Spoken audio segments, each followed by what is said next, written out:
اهلا بيكم يا دكاترة الكورة في حلقة جديدة من دكتور كورة. اخر التفاصيل بالنسبة لمباراة الاهلي والقطن الكاميروني قبل المواجهة المرتقبة، وكمان ايه سر التوابع اللي حصلت بعد الكارثة بتاعت مباراة سان داونز، وايه اللي المفروض ان احنا نعمله بعد ما عبرنا عن غضبنا وكل الناس سمعت وعرفت ايه اللي حصل. تفاصيل اكتر عن النادي الاهلي وعن ملف الراحلين عن النادي الاهلي، وايه التدعيمات اللي هتحصل في الفترة الجاية، وبالنسبة للميركاتو الجديد الافكار بالنسبة للنادي الاهلي ومجلس الادارة بقت عاملة ازاي بعد ما كله زعق وكله قال اللي جواه. الناس استقبلت الكلام ده ازاي؟ واخيرا المشكلة اللي حصلت مع منسق نادي ماميلودي سان داونز خالد علي، اللي تقريبا الناس كلها عارفة ان هو اهلاوي وسبب تحويله للتحقيق. واخر حاجة خالص، الاهلي مشارك في كأس العالم للأندية بالنظام الجديد 2025.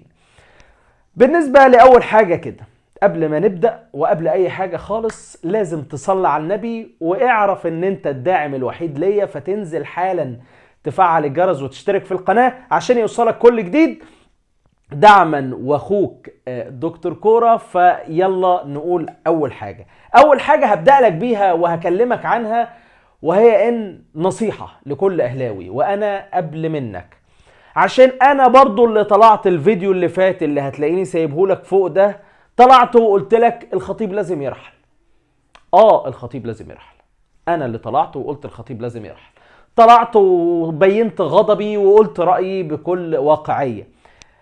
واحد مغلول دمه حامي شايف ان مش ده الاهلي اللي حصل، ده مش ده الاهلي، فلازم نقف، لازم نقول ان في غلطات.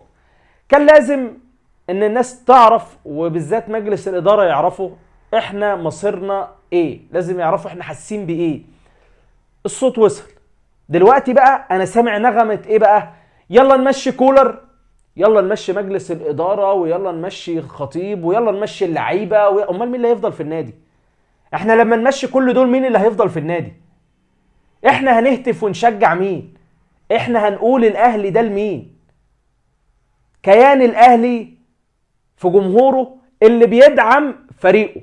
احنا ما بنهدش بس بننتقد، وانتقادنا ساعات بيكون حاد زي الفيديو اللي فات كده. بقول للخطيب ارحل لو هيكمل بنفس الطريقة، لو مجلس الإدارة بتاعته مش هيتدارك الغلطات. كان لازم الخبطة بتاعت سان داونز دي عشان كلنا نفوق، بس عشان كلنا نفوق وما نمشيش وما ننسقش ورا هدم فريقنا. ما نتابعش الناس اللي عايزة كله يمشي لأجل ان هم يمشوا وخلاص، بس ما عندهمش حلول. ولكن اللي حصل ان مجلس الإدارة عشان سمعت صوتنا وعرفت اللي احنا عايزينه ايه، فقالت خلاص وقف لي بقى لجنة التخطيط، الناس اللي بتجيب اللعيبة دي، الناس اللي انتم مش عايزينها، والناس اللي ما جابتش ولا صفقة كويسة لحد دلوقتي، فخلاص دول نشاطهم انتهى خالص، سواء زكريا ناصف او محسن صالح وزكريا ناصف. الناس دي اللي هي ماسكة لجنة التخطيط والكلام ده كله، كل الكلام ده على جنب. هيبقى فيه تيم خاص، إدارة الكشافين أو السكاوتينج تيم، والناس دي هتكون محددين كل تفصيلة لكل لاعب بيلعب في النادي الأهلي. تمام؟ طيب كولر دايما بقول لك الجملة اللي هو كولر مش عايز أي حد، كولر عايز اللي يجي النادي الأهلي يكون أفضل وأحسن من اللي عنده. ده هيكون بقى بعد كلام مين؟ السكاوتينج تيم اللي هيبعت له كل تفصيلة عن اللاعب بالمقارنات، يعني واللاعب ده ينفع ولا ما ينفعش، ايه الهيستوري الكامل بتاع اللعيب. اعتقد ان العالم كله اتطور، بس احنا في مصر لسه ما اتطورناش، ودايما البوصلة بتاعتنا هي النادي الاهلي اللي بيبدأ يعمل حاجة وكل الاندية المصرية تبدأ تقلده او تعمل زيه.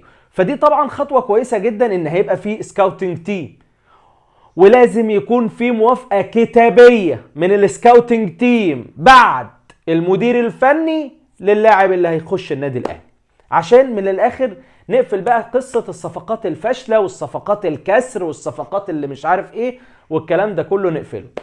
طب انت قلت لي تدعيم الفريق، قبل ما اكلمك عن تدعيم الفريق ارجع بس معايا كده الاول.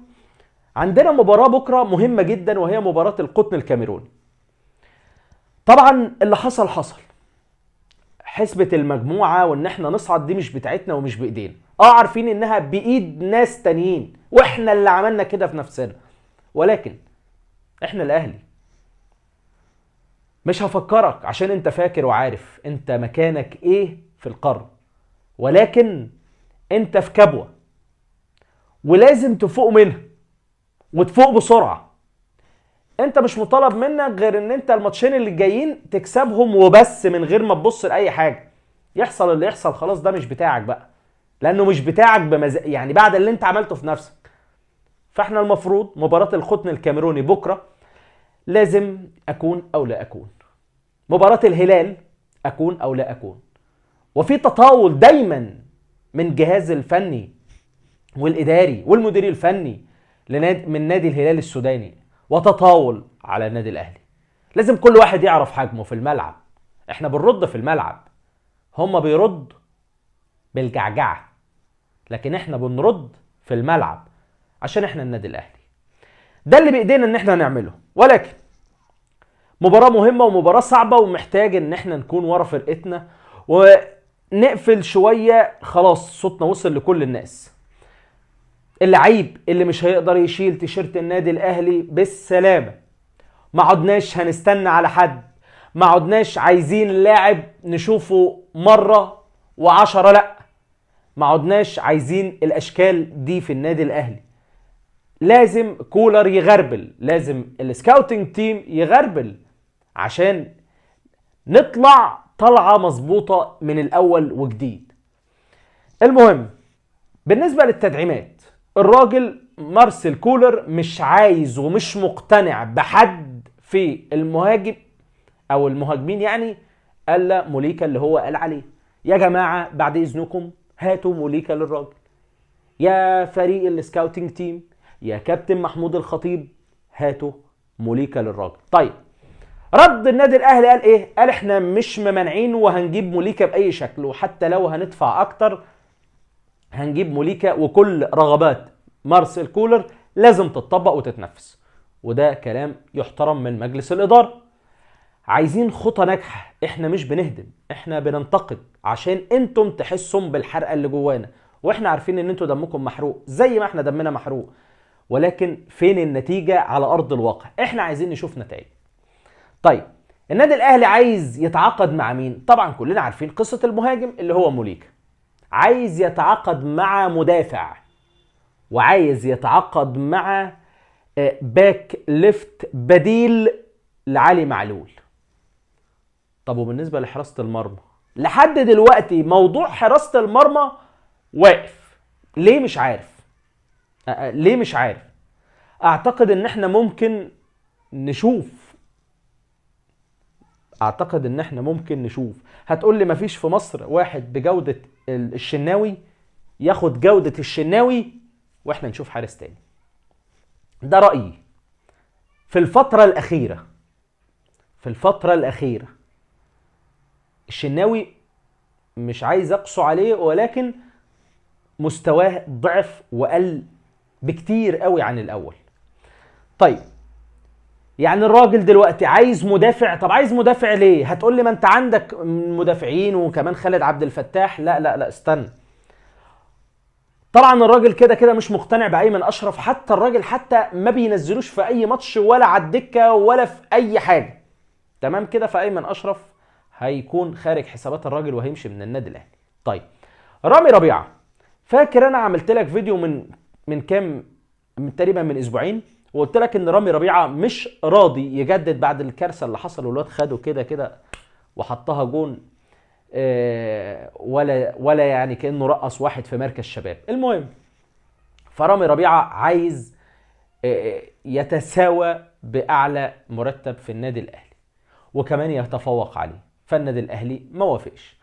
فبالتالي رامي ربيعه مش هيكمل مع النادي الاهلي. طب بيلعب وبياخد فرصه وبيشارك عشان الراجل ما عندوش حد غير رامي ربيعه اللي يأديله المهام دي في وجود او في غياب يعني ياسر ومتولي او اي حد فيهم عشان ينزل فلازم رامي ربيعه يكون موجود، لان مفيش بدلاء عندك كتير يحلوا الازمه دي. فبالتالي هو الراجل قال خلاص انا محتاج مدافع، ورامي ربيعه بنسبه كبيره قوي هيمشي. وفي كلام وفي عروض عليه، وفي كلام بيتقال ان هو في عنده عرض مميز من سيراميكا، وفي ناس بتقول في عرض كويس من بيراميدز، بس لسه لحد دلوقتي مفيش اي حاجه بالنسبه لقصه رامي ربيعه. فرامي ربيعه وايمن اشرف اول الراحلين من النادي الاهلي.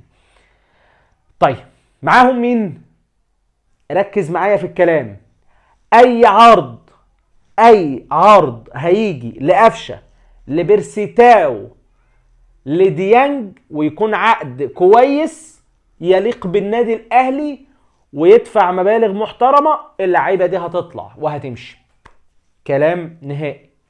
ده الخطوات اللي هتحصل الفتره الجايه. يبقى قفشه، ديانج، وكمان بيرسيتاو.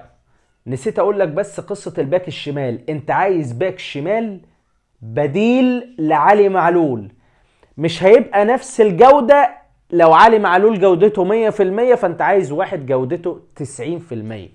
ما تروحش تجيب لي واحد 60% وتقول لي يلا بقى احنا نزربح معاه، نجيب اخره ويجيب اخرنا بقى ويلا بينا. لا،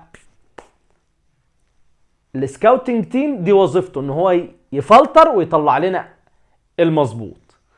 طيب اخر حاجه انت قلتها ان النادي الاهلي هيشارك في كاس العالم 2025 بالنظام الجديد.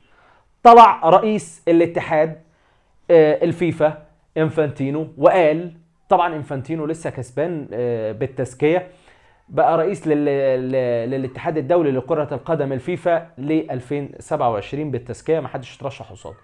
قال ايه بقى الراجل؟ قال هتشوفوا كأس عالم تاريخي 2026 ب 48 منتخب هيشاركوا فيه، وكمان هتشوفوا كأس عالم للأندية هيضم أفضل الفرق على مستوى العالم. وبالنسبة للمقاعد الإفريقية هيكون في 4 مقاعد لإفريقيا، وهيتلعب كل 4 سنين مرة واحدة بس عشان يدي قيمة وتقل أكبر للبطولة. وكمان هيشارك فيه فرق كبيرة وكتيرة، تقريبا حوالي 32 فريق. وخلي بالك في 12 مقعد بس لأوروبا، وفي عندك 4 مقاعد لأفريقيا، وفي 6 مقاعد لأمريكا الجنوبية، وفي عندك أوقيانوسيا دي لهم واحد بتاع أوكلاند سيتي. طيب هيشارك النادي الأهلي إزاي؟ هيشارك النادي الأهلي، قال لك الناس اللي خدت بطولة الأمم أو دوري أبطال إفريقيا من أول 2021 لحد 24، الناس دي ضمنت مقاعدها في كأس العالم 2025 في نسخته الجديدة. 2021 البطل النادي الأهلي، البطولة ال10، وكان برضو بطل 2020، والبطل 2022 هو نادي الوداد. فيبقى الأهلي والوداد حجزوا مقعدين من ال4 مقاعد في كأس العالم للأندية 2025. بالمناسبة بقى كأس العالم للأندية هيكون مختلف. براند، انت براند في قلب سوق كبير قوي للبراندات، لازم يكون عندك الايمج والصورة الكويسة اللي انت لازم تظهر بيها. بتظهر دي من خلال قراراتك، لازم تستغل كل حاجة في كأس العالم 2025. لازم تستغل كل حاجة ويكون عندك بنية محترمة، لازم تكون ظاهر بشكل وأداء كويس جدا. لازم الفيدباك اللي عندك الفيدباك عند الناس عليك يكون كويس. بمعنى ان انت مثلا تبدأ تهيئ الناشئين ان هو انت تصدر لعيبة بره، ان انت تبدأ مثلا زي عمر عبد الله، عمر نسيت اسمه، عمر سيد معوض. زي عمر سيد معوض كده، انت عندك عمر سيد معوض لعيب هايل، لعيب ممتاز، فانت ممكن ان انت تطلعه هو وغيره اللي دلوقتي بيعملوا معايشات عشان يلعبوا في انديه في اوروبا. فانت محتاج ان انت تكون مصدر للعيبه دي. غير كده كمان انت غير ان انت محتاج تكون مصدر للعيبه دي، فانت لازم تكون او يكون عندك بعض من المميزات اللي طبعا انت كده كده فريق بطولات، بطولاتك تشهد لك بكده. شغل بقى شغل الماركتينج وشغل الفاينانس، الناس بتوع الاقتصاد اللي يشتغلوا على تحسين البراند، العلاقات، نكسب مع كل مواجهة مع الفرق دي ونحتك الاحتكاك القوي ده، لان احنا هنكون مجموعات، والمجموعات دي هتكون كبيرة، فلازم تطلع بيها بأحسن النتائج عشان تفيد بيها الفريق بتاعك. كل نادي زي ما قلنا هو براند، فالبراند ده محتاج يتسوق له صح، محتاج يتصرف عليه صح، محتاج يتشاف صح، وانت كسبان فلوس من كل حاجة من اللي بيحصل ده، محتاج بس ان انت تدير صح. دي معظم الحاجات اللي موجودة على الساحة الرياضية. مع اخر خبر بقى، وهو خالد علي المنسق العام لنادي ماميلودي سان داونز. خالد علي كان حصل بينه وبين مشجع سوداني مشادة في المطار، وكمان ده بيتكلم عن الاهلي وده بيتكلم عن الهلال السوداني، واستفزه. فخالد علي يعني ايه طلع واتكلم مع الراجل يعني وبتاع، وقال له ان انتوا هتتغلبوا ومش عارف ايه، وانت هتفضل في السودان هنا وكلام من هذا القبيل يعني. ولكن طلع له تسجيل صوتي وهو بيدعم فيه النادي الاهلي، وبيقول انا ممكن امد النادي الاهلي بكل الداتا وكل المعلومات اللي هو عايز يعرفها عن فريق الهلال السوداني، وانا ما عنديش اي مشكله في ده. فده على الحديث ده دخل نادي ماميلودي سان داونز على الخط على طول، وقال لك لازم يحصل ان خالد علي يجي جنوب افريقيا ويتحقق معاه بسبب الواقعة دي، ونكتشف الحقيقة الكاملة للموضوع ده. نتمنى التوفيق لخالد علي، وعارفين قد ايه هو اهلاوي، ولكن مش عايزين اهلاويتك تأثر على شغلك، الاتنين يكونوا موازيين لبعض. ولكن اتمنى الموضوع يخلص وخالد ما يتأذاش فيها ان شاء الله. ودي كانت كل الاخبار معانا يا دكاترة الكورة، واشوفكم دايما على خير، ويا رب الاهلي يكسب بكرة ويفرحنا، وكمان يكسب الهلال السوداني عشان ربنا يفرحنا، وممكن نصعد. طبعا هنصعد بحسابات اخرى، ولكن دي مش بتاعتنا، دي بإرادة ربنا. اشوفكم على خير، والسلام عليكم. تنساش تصلي على النبي وتشترك في القناة. سلام.